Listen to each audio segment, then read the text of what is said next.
Hello and welcome to the Jiu Jitsu Oracle's IBJJF World Championship preview show.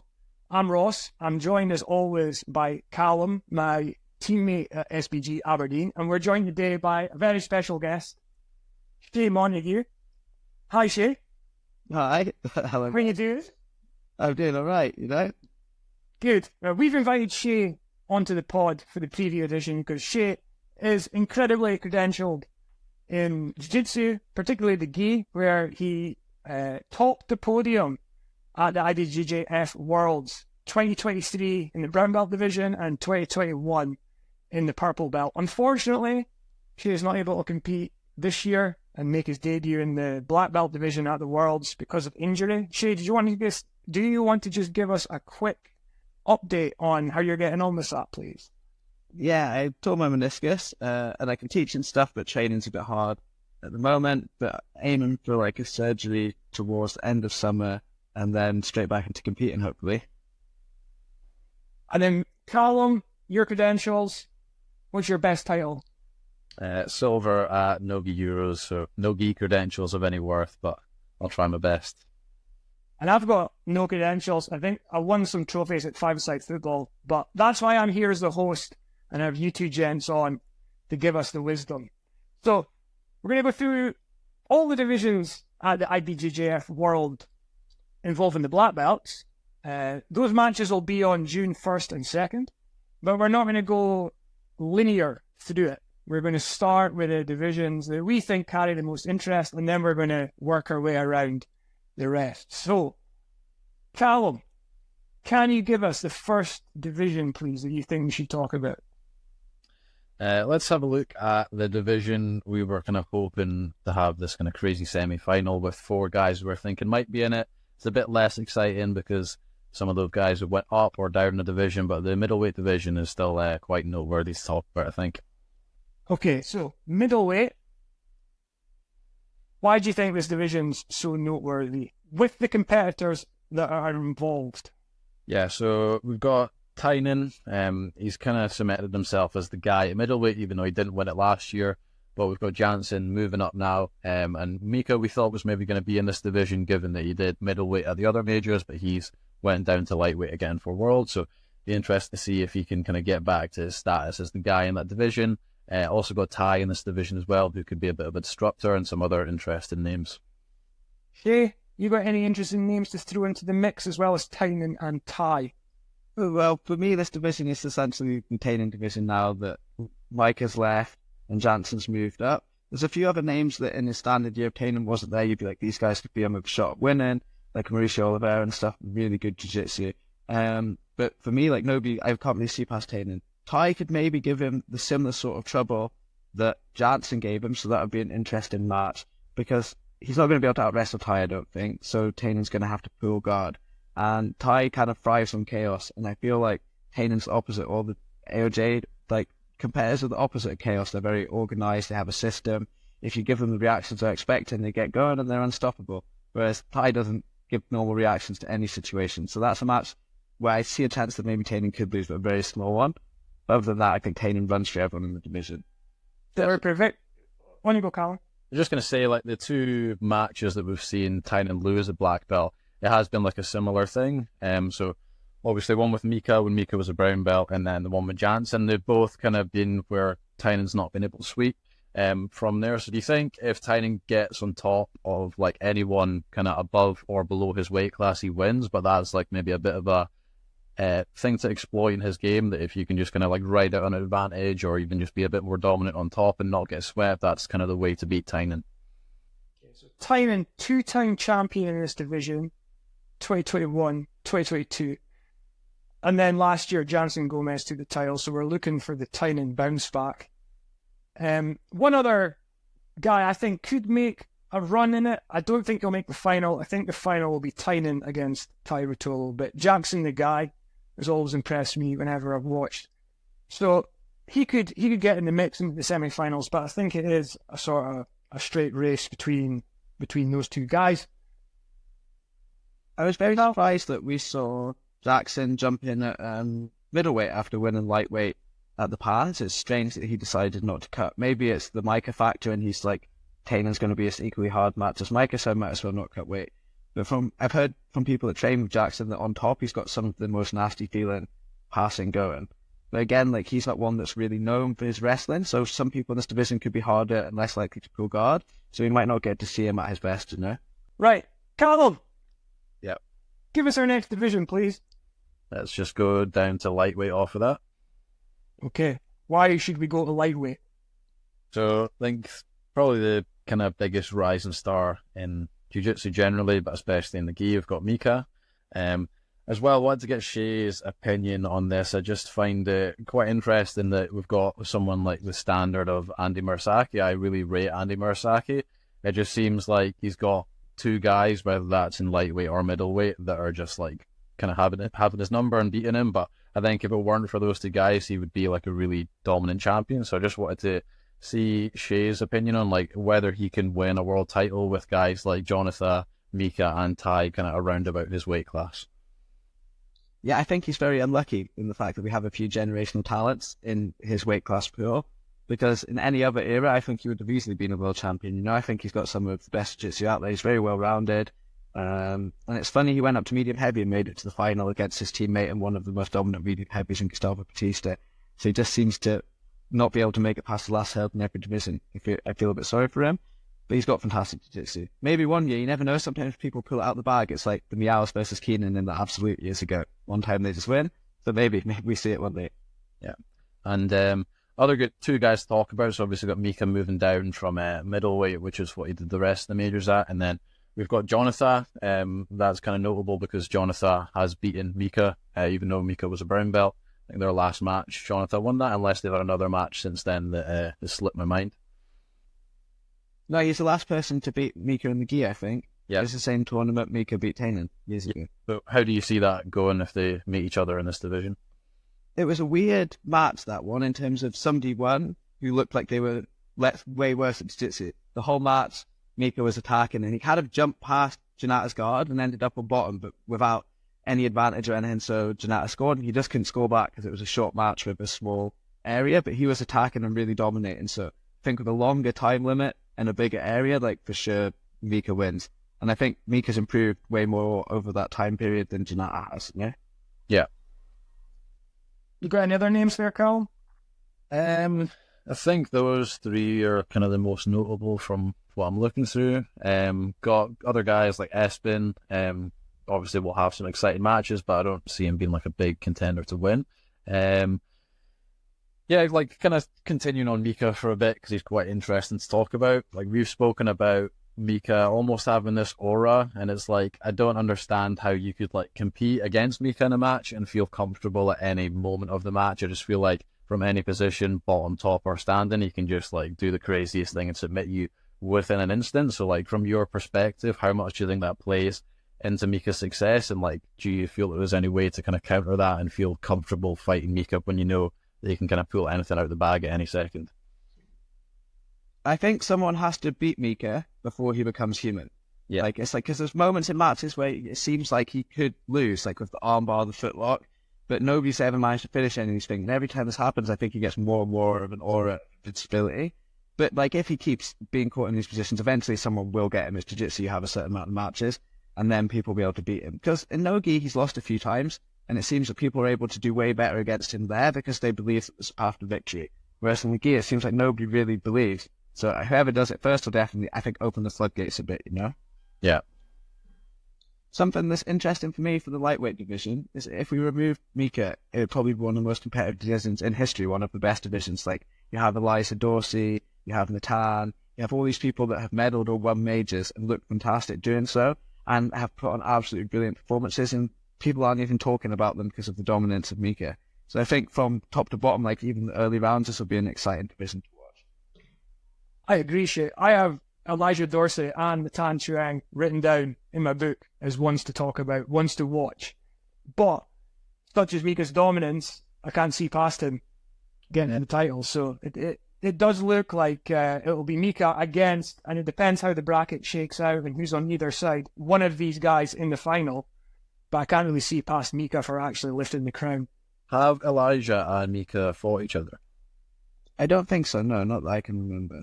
I think that would be quite an interesting match just because Elijah's quite good at stopping people from doing stuff. Like, if he gets on top, he's quite hard to sweep and just, like, quite hard to do anything to in general. So I would be quite excited to see that match if it comes up. Wouldn't surprise me. See, I think if that match was to happen, you'd see Mica jump close guard, and it would be very similar to all the matches where Mica ends in close guard. If, like, Elijah could score an early takedown and avoid the close guard, it would be way more interesting.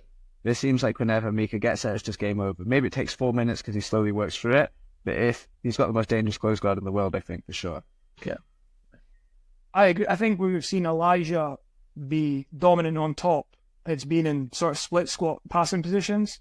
I don't know if he could get to that position against Mica. But if he did, he's an absolute unit to shift when he's on top. And we've seen him be able to stay there for good periods of time. Mostly no-gi, though, so we'll see how it shakes out in the gi. But yeah, it looks like Mica could pick up his first world title in this division this year. Just throwing that in because Mica previously finished first, but was then retrospectively stripped of the title, and the title was awarded to Tai Rutolo for a doping violation. So I think technically this would be Mica's first world title in the gi at black belt, should he come out on top. The troops are nodding, so I think I've got that information right. Okay, anything else you want to touch on in the lightweight division, or shall we move on? Happy to move on. Okay, right. I think we mentioned some of the names in the lightweight division, and Shay, you're right to point out how competitive it can be, probably outside of Mica, but I think in terms of the depth at the elite level, the male featherweight division is the top in this championship. So, Calum, do you want to take us through some of the contenders, please? Yeah, so I think there's around about maybe 8 guys who, like, realistically, in my opinion, could win, and then you've got some, like, really good guys that could maybe be some disruptors. So we've got Cole Abate in there, got Kennedy Maciel, Jackson the guy. We've got Mayram moving up as well. We've got Fabricio, got the 2 Soldier brothers, and then we've got Isaac. So a bunch of former world champions, and then some other guys that have won and done really well. And then seen some of the first kind of big major competitions from Cole as well after coming back from this injury. So I think any of those guys could have the potential to win. And then we've got some other really good guys in that division as well. Can I jump in just quickly? Yeah. I think you said Jackson. Samuel. Yeah. Sam the guy. Reigning champ, yeah? 2023 world champion? Yeah. Diego Pato in the final last year. Okay, so Shay, do you have anyone else to add to that list, first of all? Those are the main people that I would choose to win. There's disruptors, people like Adamir Barato and Ethan Anders, who both beat Isaac Jordaline, past world champion this year. There's people like João Mendes and stuff, I think, unless he's doing like further this year, who are actually really good and give everyone a hard time. But it's so hard to string together wins in that division that's ultra competitive, so you don't see these people on the top of the podium. Like Raishan Nogueira is another one. It's so hard to pass his guard, and he's like so good, but he can't string together enough wins to make it to the final. Or Sebastian Serpa, who's got the best fighter guard in the world, in my opinion, but it's the same thing there. So I think it's a division where anyone can beat anyone. I think it's the most competitive division in Jiu-Jitsu. Like, the luck and skill you need to win that division is insane. Like, if we take Kennedy as a case in point, he's won 3 of the majors this year, but in every single one of those, he's gone to ref decision at least once, or there's been matches where if there's a different tactical decision, the other person could have won. And so the amount of luck he's needed to win that, and if he manages to sustain that through the World Championships, it'll be really, really impressive, I think. Can we just stay on Kennedy for a second? Because he's come up in quite a few of the podcasts that Cal and I have done, because he's chasing the Super Grand Slam. And hopefully adding, from his perspective, the ADCC title to the 4 gi majors if he manages to succeed in everything he's going for this year. Now, we've been trying to work out why Kennedy is now such a winning machine, Shay, because it's really been this year that he's managed to string together like a really deep run of victories. So have you seen any changes in his game, or do you think there's some other factors as to why he might be on this run that he's currently on? Well, I think it's a couple of things. He seems more sure in just his techniques. He's like almost narrowed down his arsenal. Like, he's just very good on top, and he goes for that single leg from bottom. this is what we see. He does less stuff than before, but does the stuff that he does better. And then also, I think, like, in the gi, we can't factor out luck. Like, for instance, Alessandro Sodre match at Pans, I would have given the rest decision to Sodre. So there's, like, a lot of things where things like that have just gone in his favour. You know, like one of those years where everything just, like, works for you.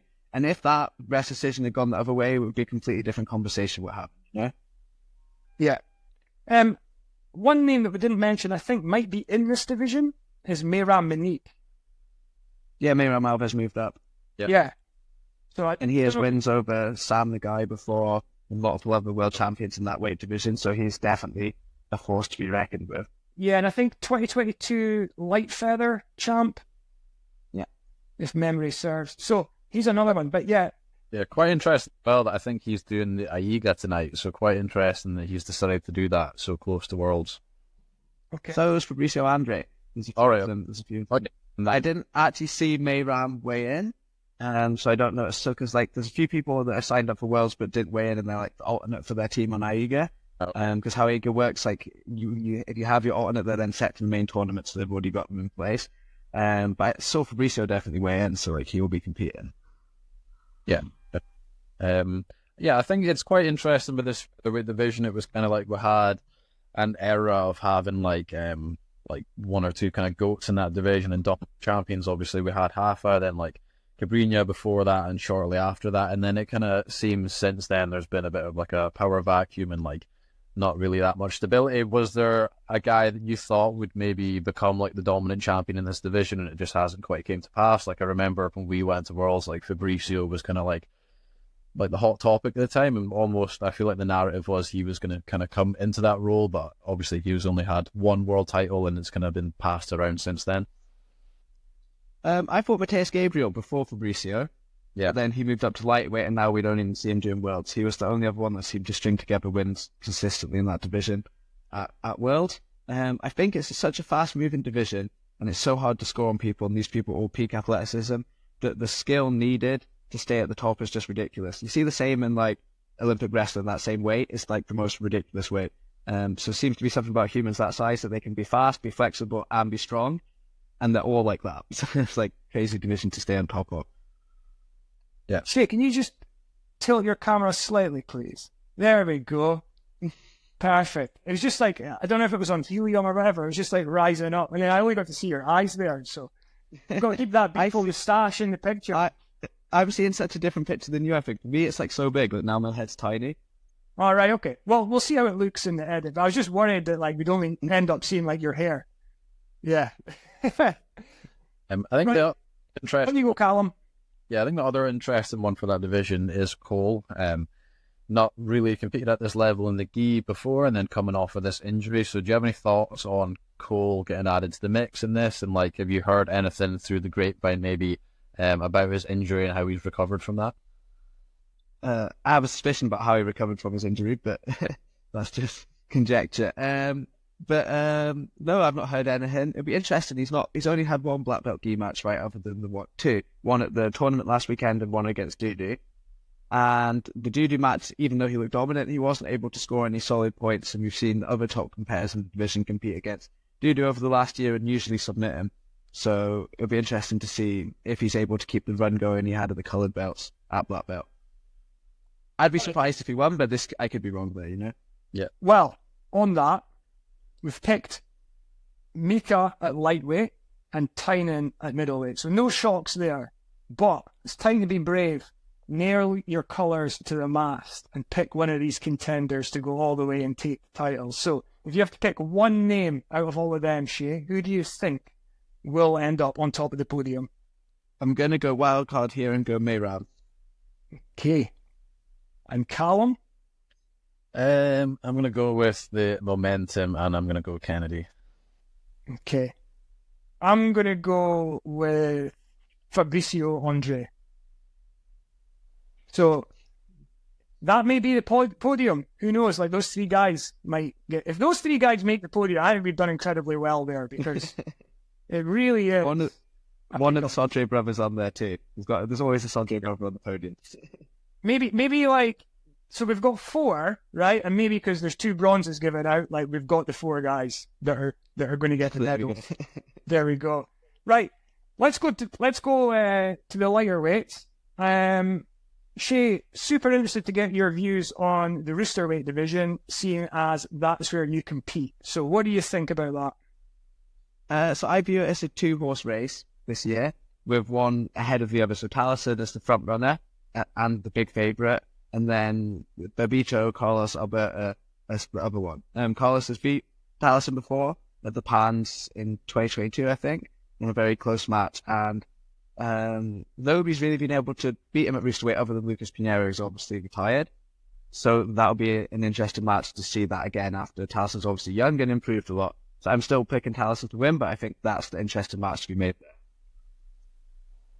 Yeah, kind of contrast in the featherweight. It kind of looks like Taliesin's filling into that role of being like the guy at roosterweight. Do you see that continuing since he is still quite a young athlete, and like the recent kind of titles that he's won, he has seemed to be like filling into that position? Do you see this as being like his division? Obviously, we've got you hoping to take over that role as well, but how do you kind of see the future of this division in the next few years? Man, Taliesin seems to really be improving, improving a lot. I think he'll do really well. You know, especially considering coming through the ranks, Taliesin was kind of known as a guard player, and now we see him sort of doing a crushing top pressure style that a lot of the AOJ lightweight guys do, and he's really picked that up really fast, especially considering he only does his World Cups there. He's not there for a lot of time, so I think that gives a lot of people in the division trouble, because they're not used to really having to guard the distance so much. They're used to worrying about people jumping around or diving into the legs, and with him you just can't let him get close. It's like you can't play close guard on him. It's the same with Diego Pato. They're going to pass the lapel into your body and hug you, so you have to play more of a distance game with more traditional spider, I think. And there's not many people in the division that are amazing at that. Maybe people will learn, because people seem to pick things up faster in the lighter weights, but who knows. Yeah, I have noticed that when he kind of gets his upper body grips, gets like a close upper body connection, he's kind of just there for the rest of the match and you can't seem to get him off. But in general, we've spoken about him in the past, and that kind of being the difference between him and a lot of the other guys in the division is just his top game. So you can kind of argue that certain aspects of the top game aren't as good in the roosterweight division, and it seems like his ability just to kind of get up that advantage or 2 points early in the match, and then even if he doesn't pass, just his ability to kind of keep his pace and not get scored on the rest of the match is like the thing that seems to be separating him from a lot of the rest of the guys in that division at the moment. I have a theory that the reason, most of roosterweights are really good at passing bigger people, but it's hard to train in the room with loads of other people equally as bendy and stuff. Whereas Taliesin's been first at Cicero's and now AOJ, where he's constantly training with other roosterweights. Because if I tried to do that style of passing in the gym, I could get pushed off because I'm against people much bigger, right? But here's people his own size to really perfect it, and I think that's what's giving him the A factor there, you know? And he's really, really good. Yeah, no, I think that's an interesting point. I'm kind of getting up to lightweight now, so it's not as big of a thing anymore, but I definitely noticed that myself when I was a bit lighter. I kind of tended to favour a lot more of the outside passing just because, I felt the same way. I would just kind of get shoved off. So that's an interesting perspective that you think he's got that kind of people to train with to kind of use that game against him. I'd say, though, you mentioned Pinheiro and how he was the champ last year and he's not going to come back. What do you think about his passing style for the roosterweight? Because I think that's why he excelled, because in this division, you see a lot of guys go sweep for sweep. But if you can come from top and stay on top and be immovable, then that's your path to victory. And I thought he looked absolutely fantastic last year at the Worlds in top position. His cross gripping is some of the best in the world. That cross grip system he uses, it's something I tried to study loads. He's so good though. When he gets there, nobody can really do anything, and he's patient too. He'll pin the leg with both his leg and the arm. And I've heard from people training him, he's also ridiculously strong. So I think that but obviously it was a hard match for so many people. Yeah. So my point was, we were talking about some of Taliesin's passing style, and then we saw Pinheiro have great success on top at the last Worlds. Was he an outlier, or was that a potential path to victory for other guys to follow? I think in most divisions, if you can bring something new to the table that other people can't do, you're in a good stead to win. A lot of the guys that win at the heaviest weight divisions now are the few people that can really play guard, and at the lighter weight divisions, we're seeing people win be the few people that can really play top. Because then you can beat people where they're strongest and where they want to be. If you're good at bottom and roosterweight, you're going to have sweet battles all the time, and it's going to come down to advantages, maybe taking the back in the last minute when people don't want to give up the sweep, and it's going to be tense, and you're going to have luck on your side to win 4 or 5 matches in a row. Whereas if you're good on top, people are going to pull. You're going to be straight to where you want to be. And this means that it's not going to have that same level of tension. You're going to be able to score early and be less tired by the end of the competition, I think. Anything else you want to mention about the Rooster division? Not really, no. Calum, No, good. shall we move on? Yeah. To one of your boys? Mine. Yeah, Light Feather. You Pato. proclaimed this person as the best leg locker in the world right now. Yeah. Diego Pato. You're the duck. What do you think? What do you think? Pato's to win? I think so, yeah. Any other contenders? We've got Kevin Carrasco in there. Don't think he'll be instead to win, but Tom Yuki, I really enjoy watching him whenever he competes. I think he's got some of the best guard retention in the world. Who else have we got in this? Yeah, you got anyone that Calum's looking up? Yeah, Let me quickly have a quick check. Because really, I'll let you guys scan the screens and I'll carry this just now. But really, in my book, I've got written down Diego Pato all the way as I nailed on. Big favourite up there in my nailed on category, along with Tainan and Mica and Taliesin. I thought the featherweight division in the lighter weights was the one that's really difficult to predict. But Calum's coming back with something. Yeah, we'll have a quick look through the division and talk about the names, but I think an interesting talking point towards the end of this featherweight division is just how consistent Pato has been since joining AOJ at these kind of big competitions, and then it's been similar for Taliesin as well. So you get to talk about AOJ and just how consistent a lot of their athletes have been in some of these big competitions, but we'll have a quick scan through the division first and kind of talk about who we see. So was there anyone else that stuck out for you, Shay? 2 disruptors. You've obviously got Malachi, who can be awkward to everyone. He beat Pato in the 2023 Euros, but kind of quite a wrestling-based defensive game that can give people trouble if he gets on top on points. And then you've got Kleber, who used to do roosterweight, but he actually has a win over Mayram, despite losing a few times. And he's got a very awkward half-guard game where you feel like he's smushed, and then he passes to the Calum man just to wrestle up. And he can give away loads of advantages, but no solid points, and then score 2 at the end of the match. So he's another one that could be awkward, you know? Right. So let's do a quick chat on AOJ as we bring the first part to a close. So we've been high on AOJ all year, Calum, right? 100%, yeah. And think probably the strength they've got now across multiple weight classes, male and female, I have been leaning towards the idea that they are the strongest team in Jiu-Jitsu now at the black belt level. So first off, am I on the right track with that, or is there someone else you want to throw in the mix? And then secondly, Shane, why do you think, AOJ's always been strong at the lighter male weights, but why do you think they're able to have success right across the divisions now? I would agree that they're the best team in Jiu-Jitsu, especially considering that they're based in one location and all the other teams really are multi-location based. You have those junior teams, Greenmart and Fracas in Brazil, but they seem to just be more important finished products really, whereas AOJ seems to definitely add stuff to people's games. And I think they just have a system. You can see that everything that they do is very structured, and they definitely game plan a lot and treat it way more like a professional sport than a lot of other teams do.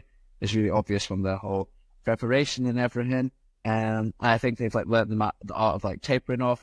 Everything that they do is reminiscent of a professional sport. Do you want to add anything there, Calum?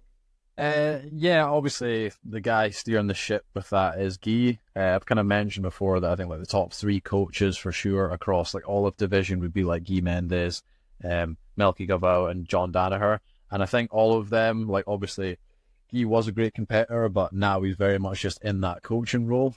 Same for Melky and John Danaher, and I think having someone like that to kind of step back and run the whole program is a massive thing. And like Shay said, very professional program that I think that's a massive contributing factor towards it, as well as just having a bunch of elite athletes across the weight classes to get good rounds with that they've built up. But they didn't have that quite as much beforehand. Also, best medical care in the whole of Jiu-Jitsu. Yeah. The young athletes upwards. I think you're onto something with Guy Mendes, though, stepping back and taking on the coaching role. And I think it's something we've seen with New Wave and the DDS over the years with John Danaher. And I think we're seeing it now more about Atos as well. And apparently, I don't know for sure, I'm not in and around there, but Andre Galvao taking on more of a sort of head coach role and really like overseeing everything. So Shay, you've got a lot of experience with training in different gyms, seeing the way things work.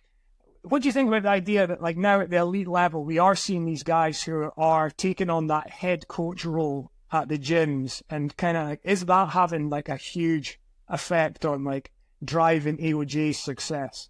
I think so, and I think as the sport grows, we're going to see it become more like wrestling in terms of you'll have a head coach and people for each weight class that can help people out. You know, you kind of see that AOJ Tainan coaching a lot of the bigger guys and Guy coaching a lot of the smaller guys too, so everybody has somebody that's walked the walk to learn from. So I think that they're the closest to a professional sport team in Jiu-Jitsu with a head coach and other people that can coach at every level, and that's why they're having so much success. Do you think as well, to be like in that head coaching role, you have to come from like Guy's background of being a high level competitor yourself, or do you think that you can not have that experience but just be a good coach and have good coaching experience? So I don't think you necessarily have to have won all the titles, but I do think like there's not going to be many people that are going to be able to be a good coach while simultaneously being bad at Jiu-Jitsu. I think there's a few semi-charlatans out there at the moment that they have kind of got this role by just being friends with people. I think there's a space for people that aren't amazing at like doing Jiu-Jitsu themselves as sort of like technical breakdowns, like strategists, like you get in football, the person that's going to give you information, like this guy pulled guard in the last 6 matches, after the second throw, he's going to come on top, that sort of thing. But I think to actually be a head coach, you need to at least be good at Jiu-Jitsu, because people are going to ask you technical questions. So I've got a theory on this, and I'm wary about getting too much into it as we're reaching the end of the first part. But I tend to agree with you, Shay. I think that we need a balance between those that are great man managers, culture cultivators, they're good at designing programs, getting everyone to follow what they're doing, and then we need guys with the technical knowledge. But I think like if you look at like more established sports in jiu-jitsu, like football, for example, like Jose Mourinho got into football by being a translator essentially, and then ultimately became one of the best coaches, one of the best managers of his generation. But he had a lot of help around him to do that, and a lot of guys running the sessions on the pitch. You know, Alex Ferguson was he was pretty good at football, but he wasn't like the best of his generation by any means. But like, he was great at sort of like driving the whole club. But he had assistant coaches on the pitch helping guys. You know, so I think there needs to be a balance. I think like one thing jiu-jitsu can lack is sort of charismatic coaches who are great man managers, and also like able to put across all the technical details that you need. I think like if you've got all that in one place, that's excellent. But just like how it's split up, it could be different in different gyms, I think. But I think you need the mix of it all. I'd be semi-wary of comparisons between football and jiu-jitsu, mainly in the fact that football's like a team sport where the main coach has to manage dynamics between people on a pitch. Whereas when you go to compete in jiu-jitsu, you compete by yourself. Yeah, I agree on that. But if I can come back, like in the gym, it's a team. So I find one of the hardest challenges coaching is managing the room, and the team working together for like the betterment of everyone.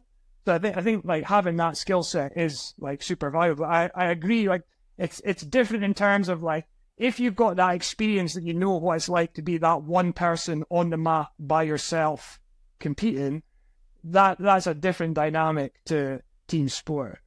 I think one thing that's like these teams, this is what like AOJ, Milky Gavals, Atos, is the head coaches and people that deal with the competitors no longer deal with hobbyists. You've heard like Guy Mendes talk about how if they come to classes, whatever, but they're not structured for those people. Whereas lots of gyms in Europe, lots of gyms in America that are smaller, their money stream is hobbyists. So the classes have to half be taught for people that might not be able to do the best possible move in the situation. Yeah, and this stimulates the growth of a lot of people and people with potential talent. Because instead of teaching them the best guard retention involves flexibility, or the best pass where you have to twist your knees in, they teach to the lowest common denominator for financial reasons. But as the more money gets into the sport and more money gets into competing and coaching, I think more gyms will start to be organised along the lines of AOJ out, smoking out, etc., etc. Yeah, that was the point I was going to bring up. I think that is like the biggest difference between jiu-jitsu and other sports is like that mix of like the hobbyist and competitor. Like 99% of gyms right now, you will have competitors if there is any in the gym training alongside hobbyists, and that is something I was going to ask about. So you kind of feel like as the sport progresses, we might have like a bit of a divergence, and we might have like competition only gyms and like hobbyist gyms, or maybe like still a mix of the two, but they'll like have different training environments maybe. Yeah, I imagine like as the sport gets bigger, more money, and you get more full-time people, daytime sessions will essentially become long sessions for professional athletes, and then evenings will be attached to athletes to make money coaching to hobbyists. And we're starting to see that more and more everywhere you go in the world. I reckon in the next 10 years that transition will be complete, especially as every country has children that come through. They're grown up with the sport, their body doing the sport, and can be taught the best possible moves. And then like this is going to blow up and people will be able to live like that. But right now in Europe, sadly, in most places you can't have that environment, you know? I think we are at the point where jiu-jitsu is becoming more professional, though. A word that you've used a couple of times there, Shay, to like explain why teams are pushing on.